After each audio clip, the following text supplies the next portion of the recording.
राज्यर पश्चिम ओडिशा रे आदिवासी बण जंगल पहाड़ पर्वत मध्य अवस्थित कलाहांडी। एही जिले में फुरल झरणा मर्डीगुड़ा डोकरी चंचरा भली मनोरम पर्यटन क्षेत्र रही गमनागमनर सुविधा नथिबारु लोकलोचन को आसीपारि नाही। साधारणतः गमनागमनर सुविधा थिले अंचलटीर उन्नति साधन होइथाय। आर्थिक मानदंड सुदृढ़ हेबा सहित सामाजिक दृष्टिकोण शिक्षार उन्नति एवं शिल्प प्रतिष्ठा वृद्धि पाई थाए। गमनागमनर सुविधा फल कृषि क्षेत्रर उन्नति सहित उत्पादित सामग्री पई उपयुक्त बाजार मिलता है।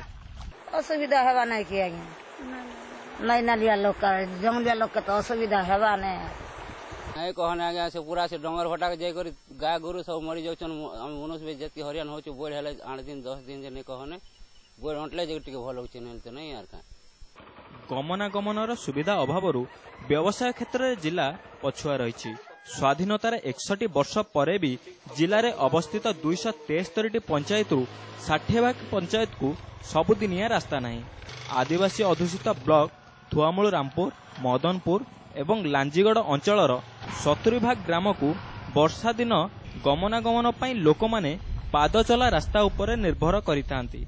जिला मध्य 217 नंबर जातीय राजपथ और 211 नंबर राज्य सड़क जिला को प्रवेशर सूचना दिए। भौगोलिक दृष्टिकोण जिलार परिधि 7920 किलोमीटर। ग्रामांचल रास्तार दुर्दशा जोगु लोकमानकु नाही नथिबा असुविधार सम्मुखीन हेउथिबा बेले प्रधानमंत्री ग्राम सड़क योजना कलाहांडी आदिवासी अधुषित अंचल को आशार आलोक आनी देछि।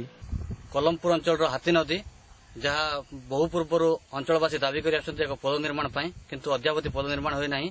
वर्ष को 10 थर बन्या आसुची। इंद्रावती जल प्रवाहित होगा जो अंचल ध्वस्त विध्वस्त हो चली। अनेक समय लोक यातायात करने मोटरसाइकल खंडे पार करने डंगार जाउछंती। रेलपथ आंचलिक विकास रे सहायक हेउथिले मध्य कलाहांडीर लांजीगढ़ अंचल को एकमात्र 44 किलोमीटर रेल रास्ता रही।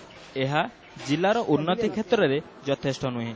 जिला मध्य मोर 5टी रेल स्टेशन थिले हैं व्यावसायिक दृष्टिकोण जिलार सदर महकुमा भवानीपाटणर आखिदृष्टिया विकास होई पारि नाही।